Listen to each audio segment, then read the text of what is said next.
Hello and welcome to another ATP Geopolitics video with myself, Jonathan MS Pearce. This isn't so much a Ukraine war video as many of my others are.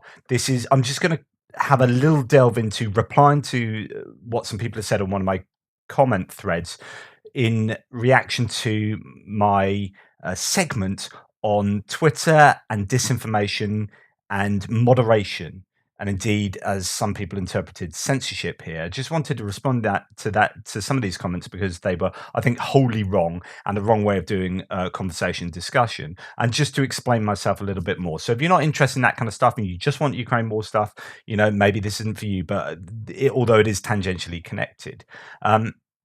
So I was talking about how Twitter has been embroiled in some controversy due to its blue check mark situation. And that used to be this label that you could have all this kind of little it was a little check mark next to your name that would indicate that you were who indeed you claimed to be. So, for example, I don't know, Boris Johnson, if you had a blue tick next to him, blue check mark next to his name on Twitter, would be that you knew that what he was saying there was actually, coming from Boris Johnson.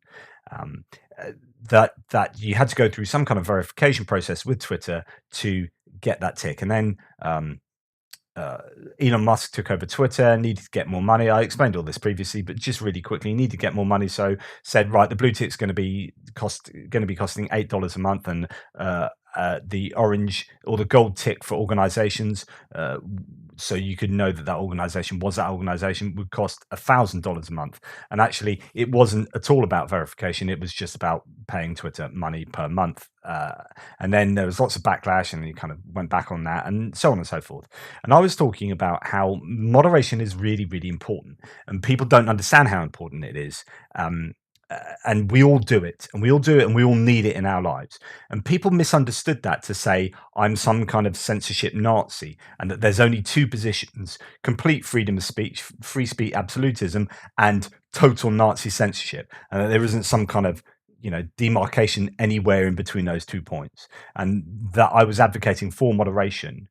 Therefore, I was advocating for just censorship. And here's an example of the sort of view that someone espoused here. And when they give these kind of capitals, of course, it tells you everything you need to know, I guess. Censorship is never good. And I'm going to challenge that, actually. Censorship is never good. Don't want your 5-year-old to see something? Control your 5-year-old.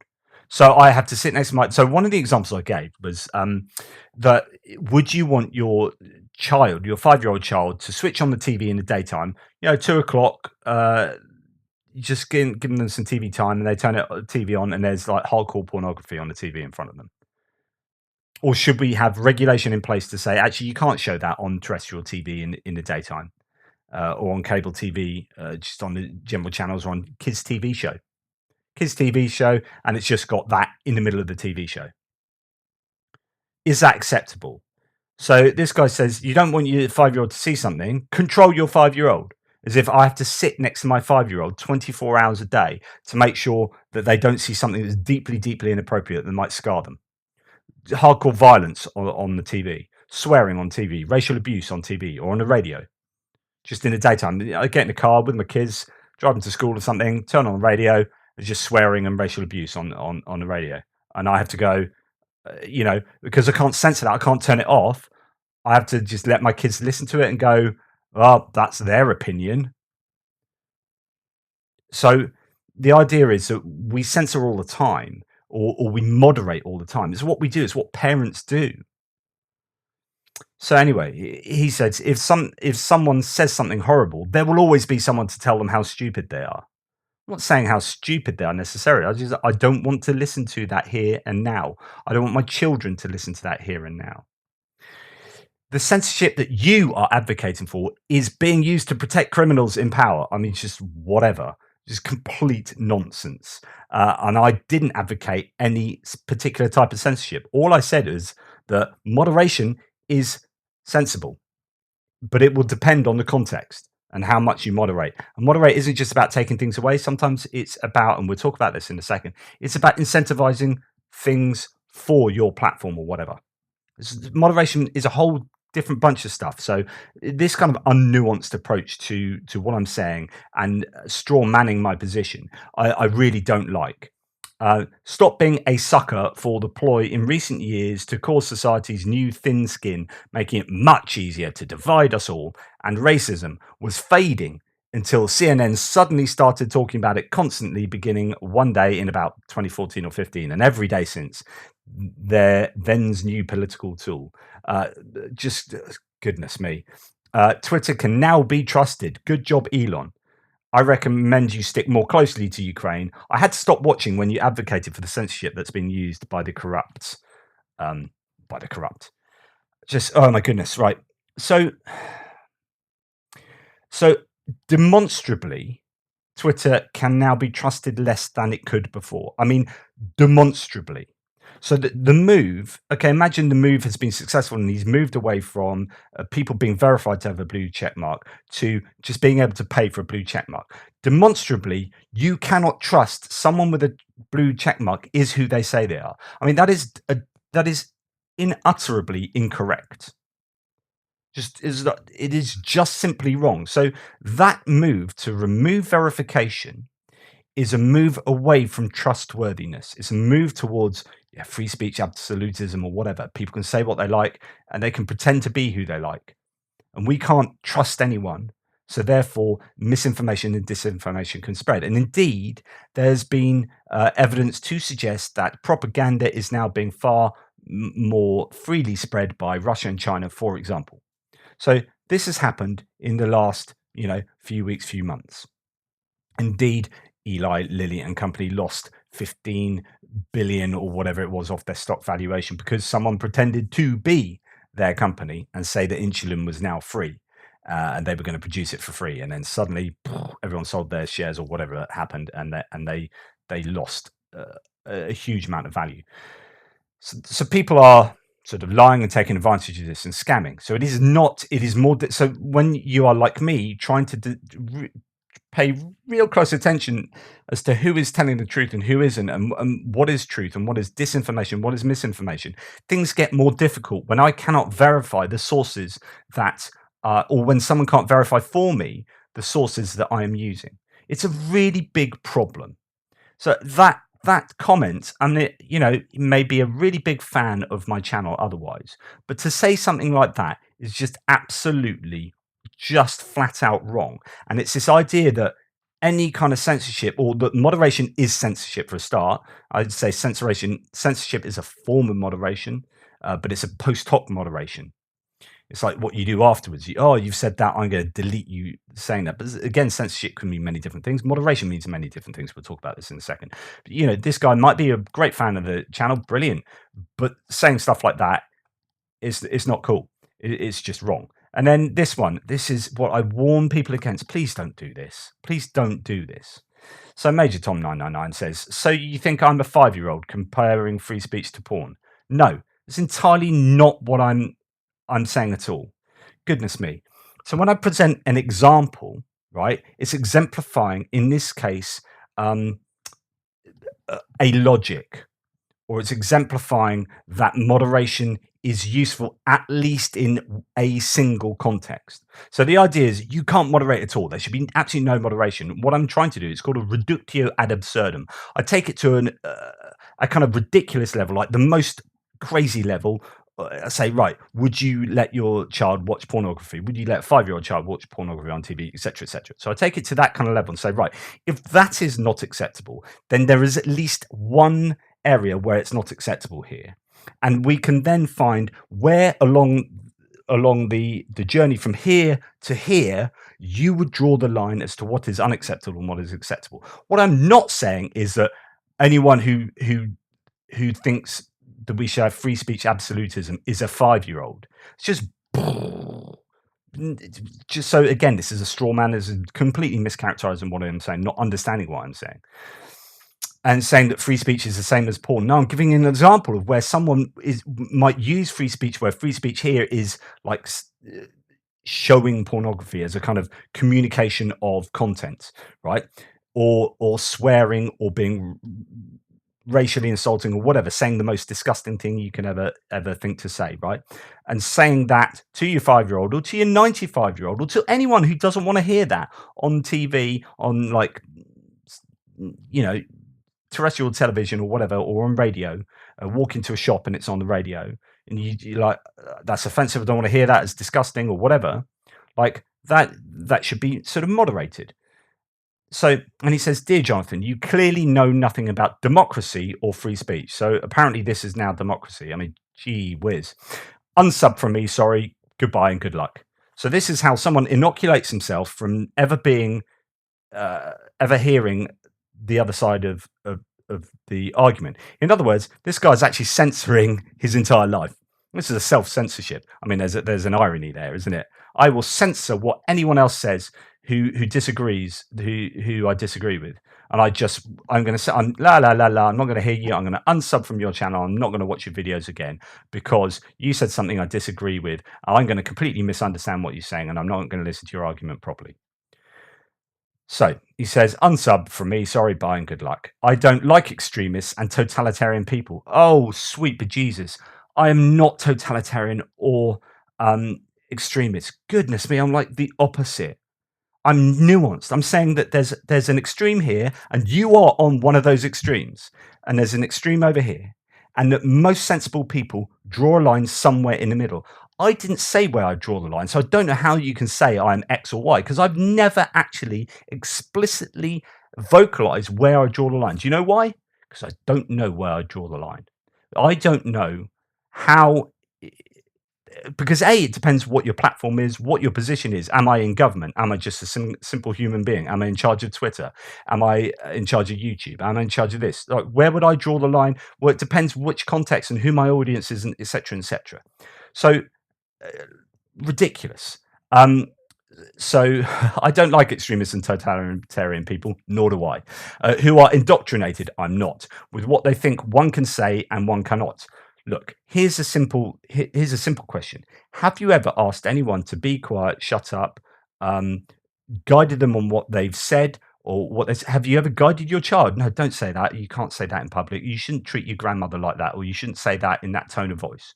Have you ever guided anyone, corrected anyone on anything they've ever said? If you've corrected anyone ever, which all human beings have done, then you have moderated them. You are moderating them because you are guiding them into a place where you want them to be, that you find is more acceptable. Every parent has done this. We moderate our children the entire time, but actually we try and moderate society because we want society to be more like us, right? We project ourselves onto society, and so we say, you should be more like me because I'm awesome, type thing. That's how we very basically go through life. So this guy just who will decide what can be said and what not? Well, that's exactly the question, and it's not an easy answer. And in fact, sometimes there isn't a single answer. It depends what your objectives are, who your audience is, and what platform you're talking about, or whether you're just talking about general conversation amongst adults or amongst children, or adults to children. Come on, you're such a hypocrite, I presume. No, I'm not. I'm completely not a hypocrite. I know exactly what I believe.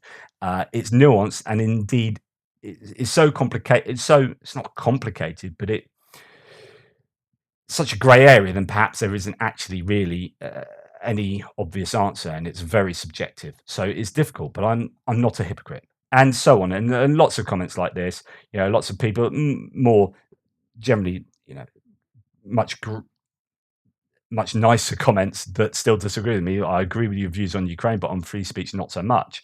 Blah blah blah, and then goes on about Hunter Biden's laptop and all that, and disinformation, which is kind of going off on one. But at least it's like, someone who's being kind of like moderate there, and so on and so forth. Anyway, it's really important that you understand what kind of moderation here might mean.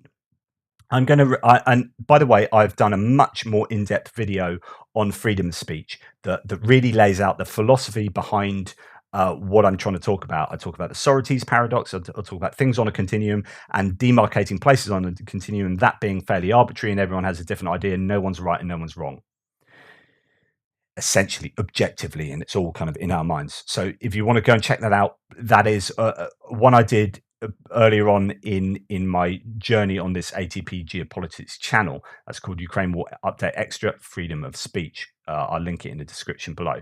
But I want you to listen to this now. This is an interview with the editor-in-chief of The Verge, Nilay Patel, who's talking about, and this was a few months old now, talking about when Musk was getting into a lot of hot water with content moderation on Twitter.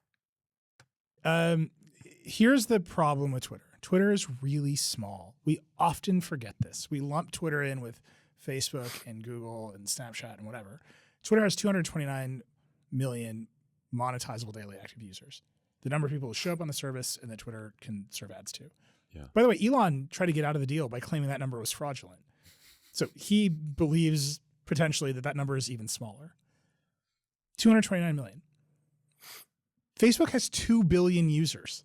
I know. And TikTok, it's like, it's just not And TikTok, even... TikTok is huge. Everyone on the planet has watched the YouTube video, right? Like the scale that this platform operates at is so small compared to its competitors that if you want to make a lot of money with it, or you just want it to be self-sustaining in some realistic way, you have to add a lot of people to the platform.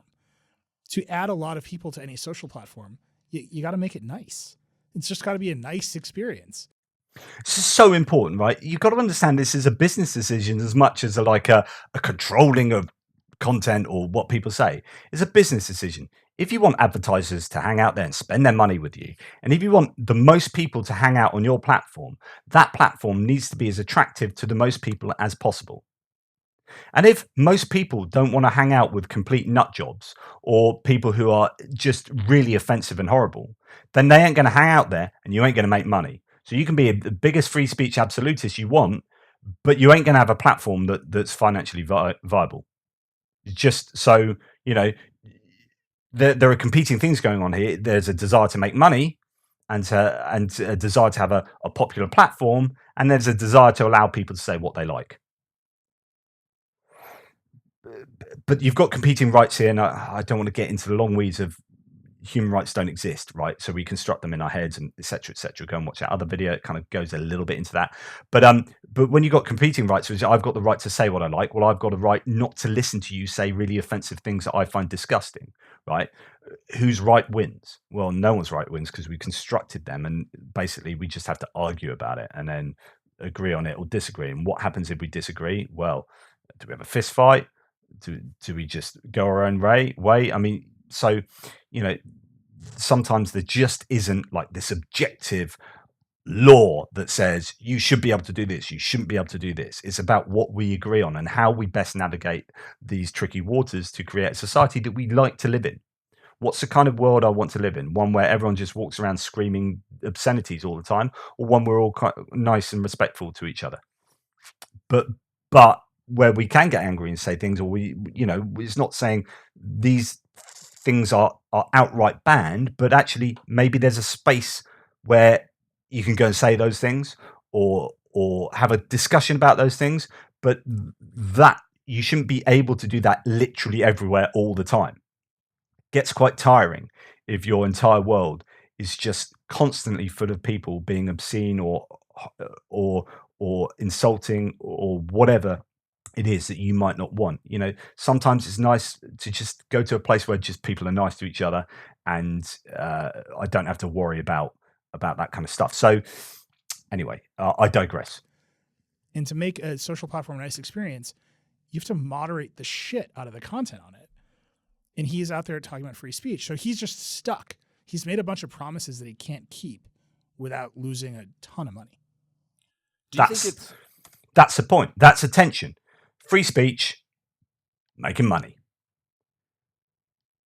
If you make it a total free speech, free for all, you ain't going to make money. Purely a content moderation problem, or are there other factors at play? Obviously, Twitter had been losing users even before Elon took over.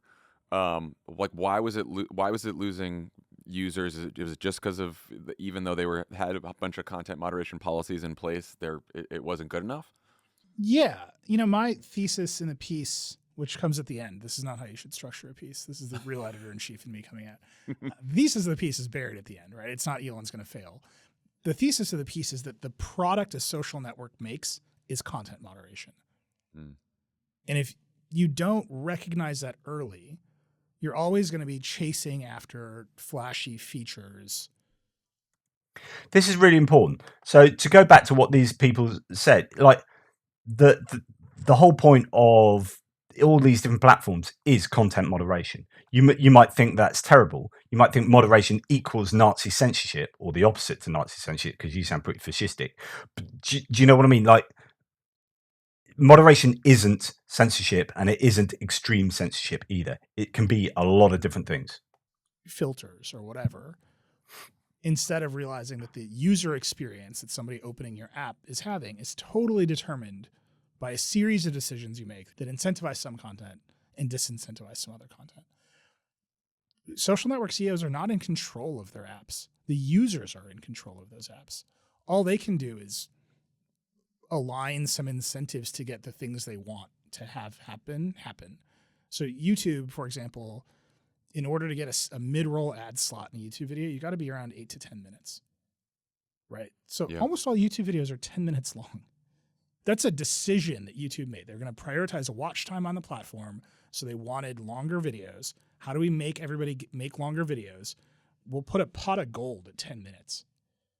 That's content moderation. It's straight up. That is the design of the product is content moderation.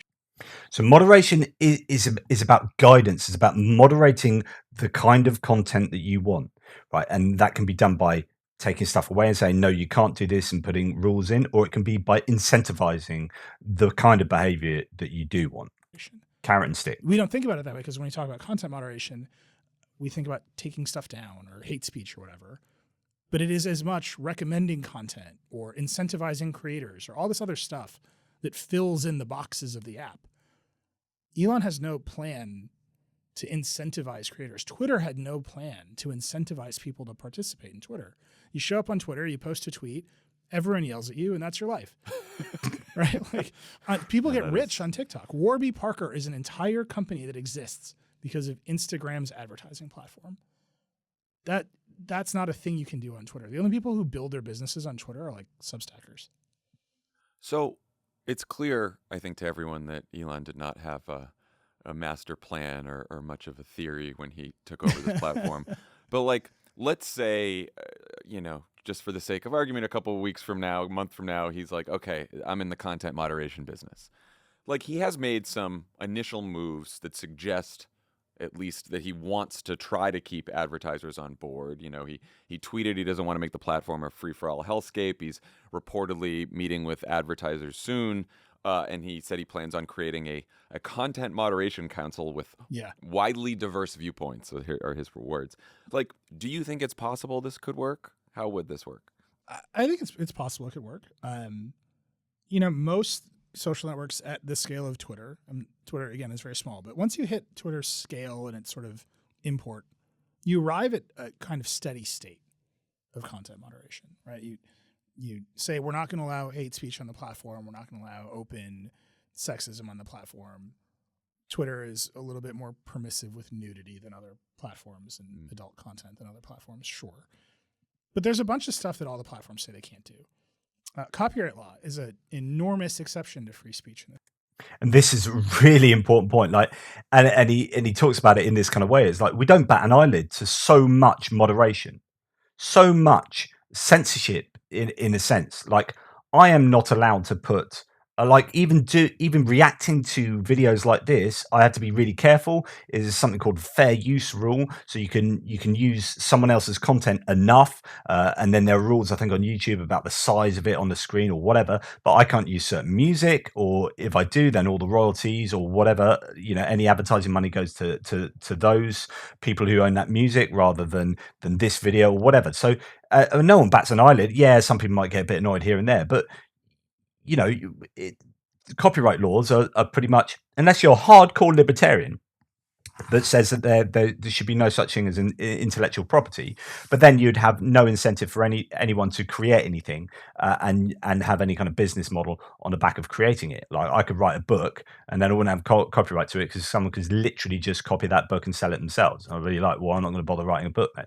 So intellectual property is kind of is really important for business reasons and for economic reasons, and so that kind of, again, that extremist understanding of freedom of speech is just not tenable. And so again, to go back to these kind of really lacking any kind of nuance, these kind of opinions, censorship is never good. Well, if this guy, because I was talking about moderation, if this guy is meaning moderation is never good, he's absolutely incorrect, because if you didn't have moderation, if you didn't have copyright laws, and actually that would be censorship. So, I brought out a book that I just copied off someone else. Like, if that wasn't censored, or, there weren't regulations to ban that from being put out, then people wouldn't make money in any kind of content moderation, and actually you'd have a real problem with capitalism happening there, and you'd have to have a completely different economic system almost. So intellectual property is really important there, and there are much bigger discussions you can have about intellectual property and so on and so forth. But again, it's this really extremist view himself. Like, the fact, I think it's hilarious it calls me extremist, and I'm like trying to be as nuanced as possible and unextreme as possible, and this guy's like on the extreme of positions without realizing how untenable that is. But there you go. This country, Yeah. you cannot do anything with Mickey Mouse that you want. Like, the Disney Corporation will show up and tell you that that's got to come down, and everyone complies, and no one bats an eye about it. Copyright, like, the platforms comply with the copyright law of the country, and they take a bunch of stuff down because corporations want them to.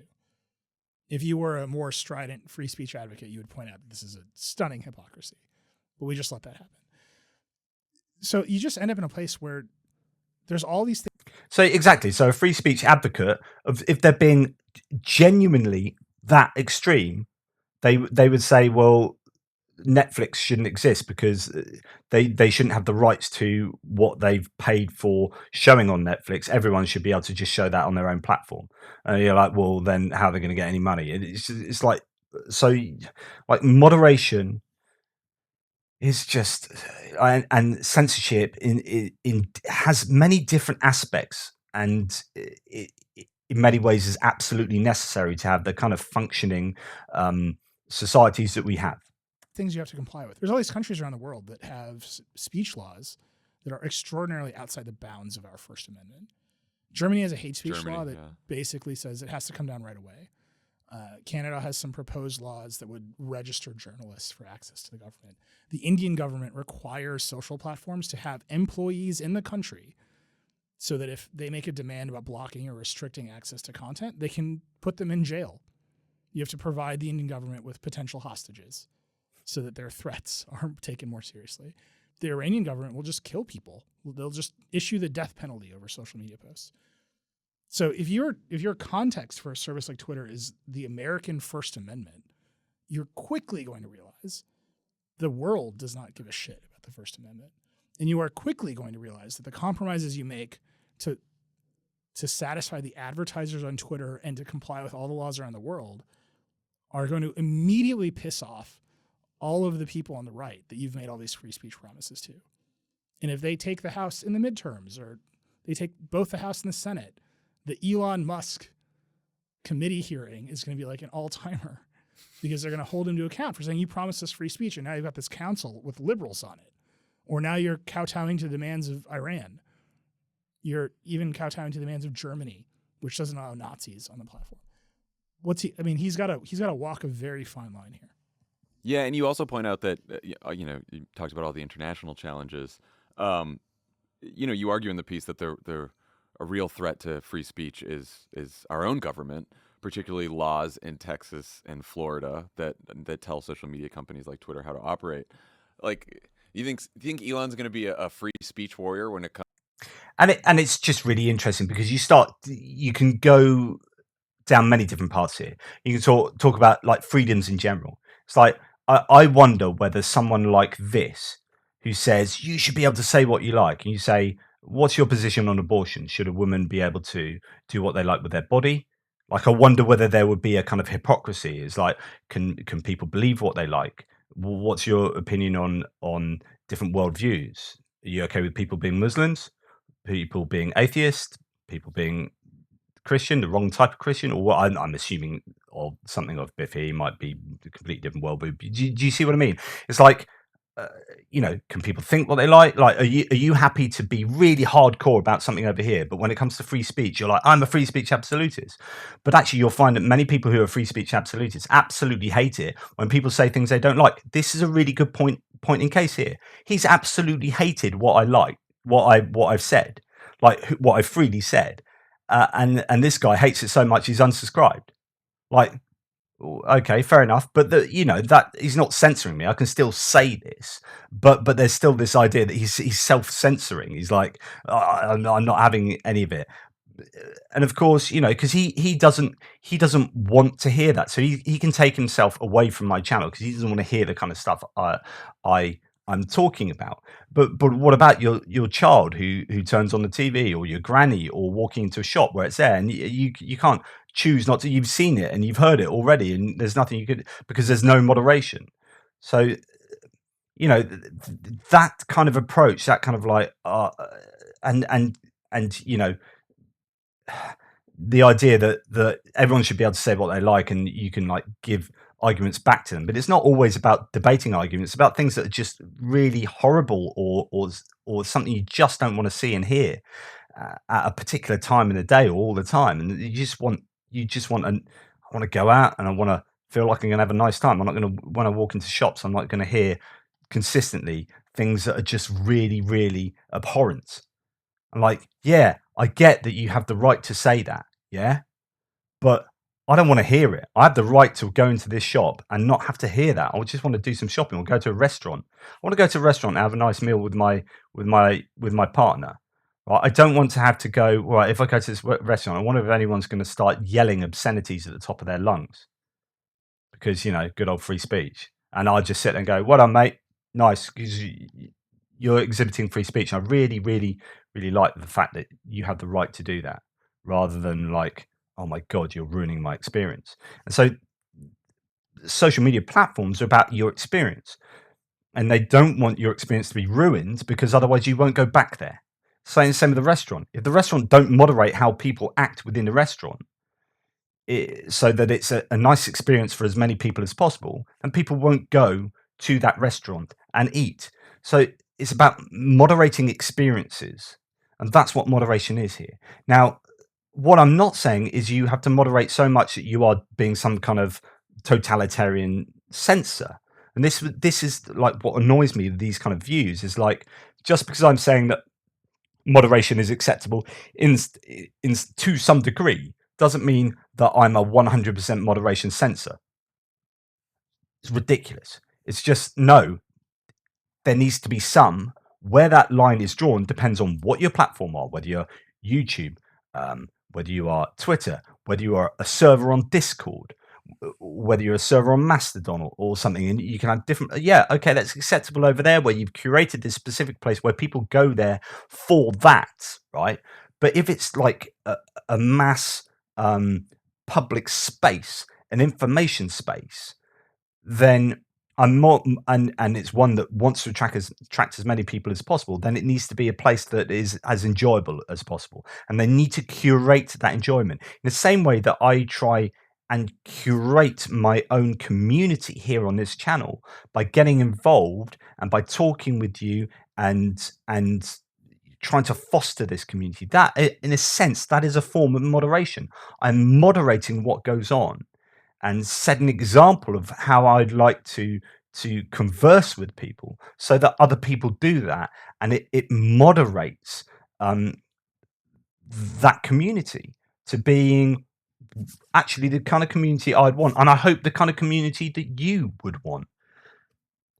If someone comes on and swears at me and calls me an effing liar and insults me in all the worst ways humanly possible, I'm not going to sit there and say, oh, thank you so much for that. By the way, I'm not that, but I really appreciate, you've got the right to say that here. Well done. And then threads get full of people like that. It's just like trawling through muck. I'm like, just like I said in my other video, if someone comes to my door, and kind of this YouTube channel is my house, it's my place, right? Someone comes to my door and starts swearing at me in my face and insulting me at my door, I'm going to close my door on them. I'm going to get them off my property. Don't come to my house and start, spitting in my face. No, I'm going to moderate my space around here by telling you to jog on, get out, and shut the door. So I would do that here, and that is moderation. Now, I'm actually so funny enough. When I used to write for Pathos, I was quite infamous because, and this is why it makes me laugh that people see me as some kind of crazy censor. I was known as having a really lax censorship policy. So I would let people say what they liked to a certain degree. I banned very few people when I blogged at Pathos for however many years I did. This interfaith community of bloggers, and I would allow sort of racists to come on, and I'd say, right, put your point across, and you'll be hoist by your own petard. So we'll have this argument, and you put your points across, and I'm not going to stop you saying these things, but we are going to talk about this, and we're going to argue. And if you can't back it up with the receipts, then actually you can jog on, type thing. I'm not going to ban you, but do one, because I'm not interested in if you can't back up what you're saying. And I was slagged off by a lot of fellow bloggers who believed all the same things as me, but said that you're too lax with your you need to get out the ban hammer and all this stuff. So I have a provenance in this sphere as being someone who's really lax and really pro free speech. But that's to say, I'm here, but I'm not here. And anyone who's here is probably being hypocritical themselves and having double standards, almost certainly. There is no perfect free speech, perfect 100% say what you like sort of person. Otherwise, they just go through life not trying to moderate anyone else, and they'll just be fully accepting what anyone said at any point, or anyone did or saw, or what they saw on TV or anywhere. There was absolutely no complaints about anything, or so on and so forth. So we all moderate. It's where you draw the line of what you think is acceptable on any given platform. What's acceptable on that platform, you might draw a line there for that platform, but for that different platform, it's over there because it's maybe it's got a different audience, or it's you're using it at a different time of day or in a different context. I've worked in education, and you moderate what children can see in schools, right?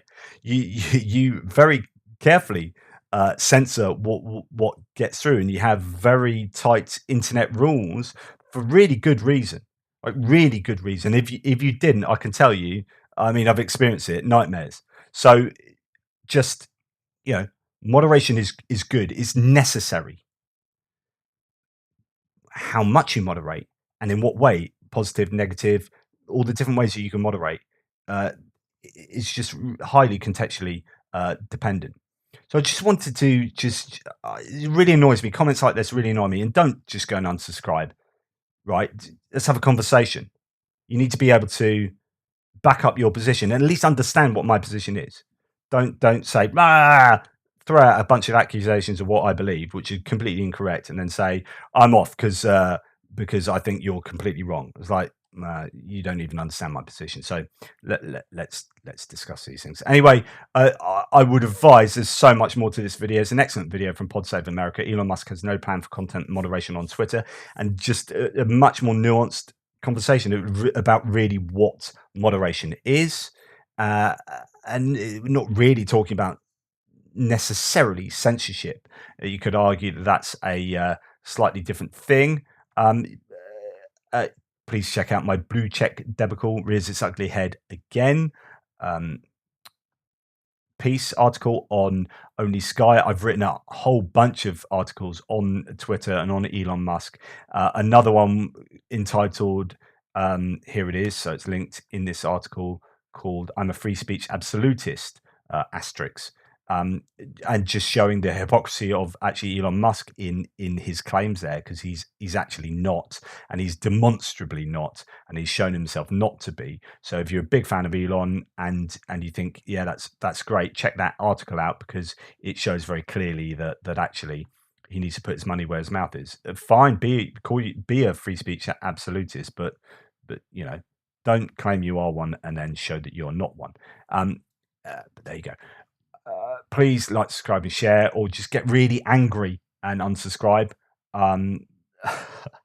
or just tell me why you disagree in a really nice way, in a really not nice way, a really constructive way, to open up some dialogue and see if if there's some middle ground, or there's some common ground between us, and we can discuss these things.